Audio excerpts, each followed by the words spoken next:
America used to be known for huge rear-wheel drive sedans. Yes, until the Detroit 3 decided they only wanted to build SUVs and everything else went front-wheel drive. Well, we drove the V6 Charger, and we noted then it was in a class by itself. Yeah. But now Chevy has re-entered the market with the SS. And you might be thinking, wait a minute, what about the Ford Taurus? But it doesn't come in rear-wheel drive. Or the Chrysler 300, which comes in rear-wheel drive, but once you trick it out like these, that car's over $60,000. Well, so we have these two cars, the Charger SRT and the Chevy SS. Big V8s, 4 doors, rear-wheel drive. This is everything America used to do really, really well.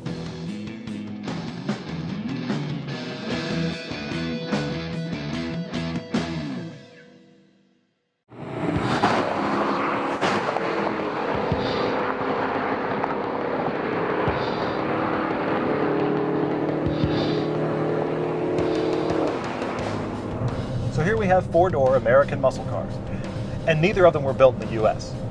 And I'm not expecting either of these cars to be driver's cars. They just have to be fun. This one is built in Canada with an engine from Mexico. This, of course, is the simply enormous SRT8 Charger. Now, we drove the SXT before. V6 was very impressed with that car because it was an awful lot of car for the money. The chassis, the body, everything about it, the interior is the same, except for this giant engine.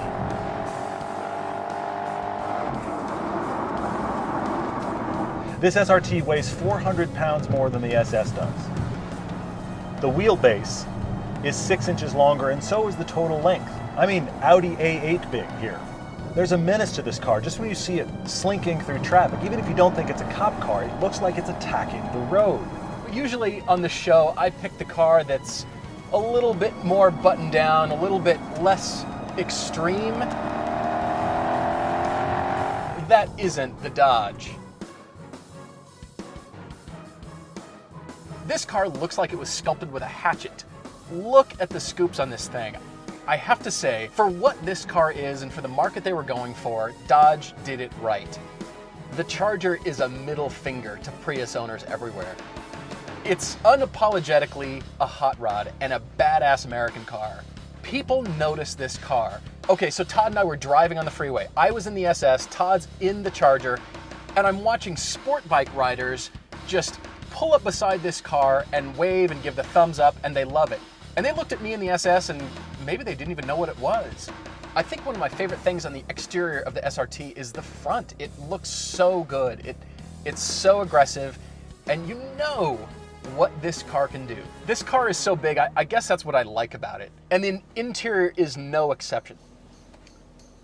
This is that same interior on the Charger that we drove before. And by and large, I really like it. It's a good looking design. It's still got a weird reflective glass over the main gauges, but everything is very clear, easy to read. The difference between this interior and that lower level Charger is essentially the touch points.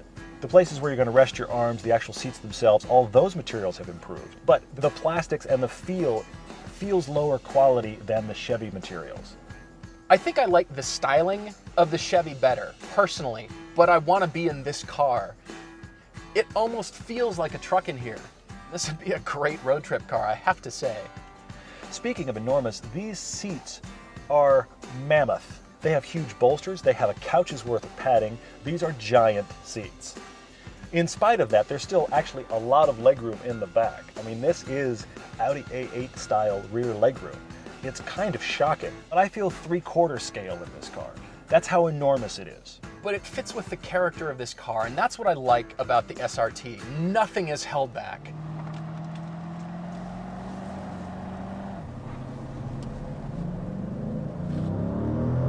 Listen to that.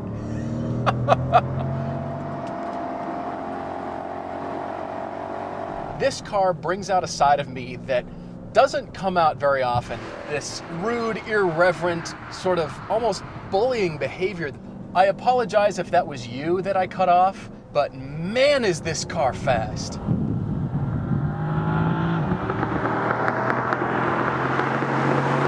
That is not kidding. With this amount of power and the easy access, this car wants to go dangerously fast at all times. This Charger has a 6.4 liter Hemi V8. And Dodge is pretty proud of it. In fact, they expect their owners to be pretty proud of it too. Why? Well, because they've put cup holders in the engine bay. I guess you're just supposed to have a beer and set it down and admire the engine. The SRT is that classic American feeling muscle car. It's large, it's proud of it, it has a hooligan nature. I mean, burnouts in this car are as easy as breathing.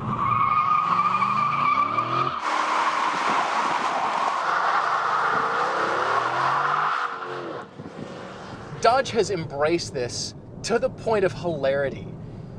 There's a G-force instant meter on your instrument panel. They have lap timers and 0 to 60 gauges, all as part of the nav screen.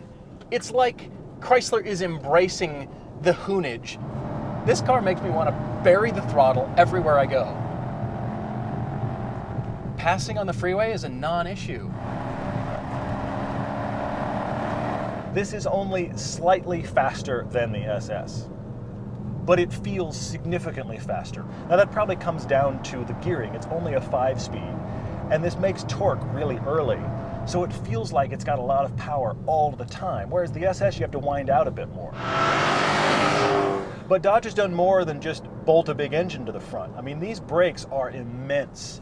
They almost feel like space docking clamps. I mean, you pound on them and they just pull you to a stop much faster than you would think a car this size would be able to accomplish. They're Brembos at all 4 corners, and for a car this heavy, 4,400-pound car, and it feels like a little sports car. I'm blown away by that. This one, of course, as a press car, is fully loaded. It has about every option you can get, including adaptive cruise control and sensors on all 4 corners. And as I do a tight road like this, the up-front collision sensor keeps thinking that the barrier or the mountain is a car. And as I go around corners, sometimes it kind of freaks out like, oh my God, we're gonna get in a crash, and it's just the curve in the road.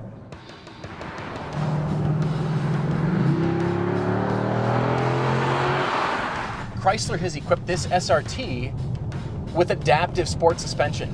Not only does it have sport suspension, it firms up the shocks, but it has track mode.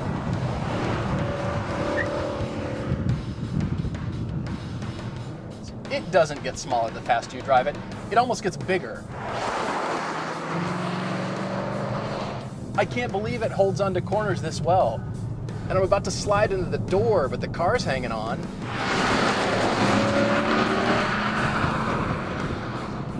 You have to dive it for the corner and trust that you're going to get there.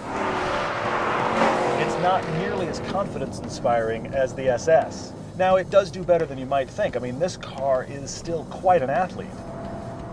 But it's kind of like making a wrestler sprint. They're athletic, they can do it, it's just not what they were built for. That doesn't mean it has a lot of feedback. It's completely devoid of information. I'd rather do straight line speed in this car. Hustling these tight corners, there's the possibility you might lose it on a corner, but it makes you kind of want to try to tame it anyway. But the SRT maintains that sense of fun no matter what it's doing. Yes, it's large, but it has some theater, some character about it that the SS doesn't have. I have determined this car is Texas. It's big, it's loud, it's kind of arrogant, and it's pretty damn proud of itself, and it serves up giant helpings of everything. And if that's not your cup of tea, if you don't really like that, you might want to get the hell out of its way.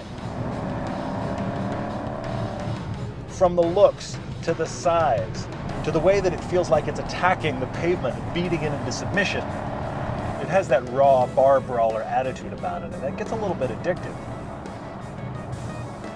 The SRT is more. It's more of everything. Bigger displacement, more power, better brakes. It has adaptive sport suspension. It has more space. And it looks better. If you're looking for a family hauler with muscle car character, this is your car.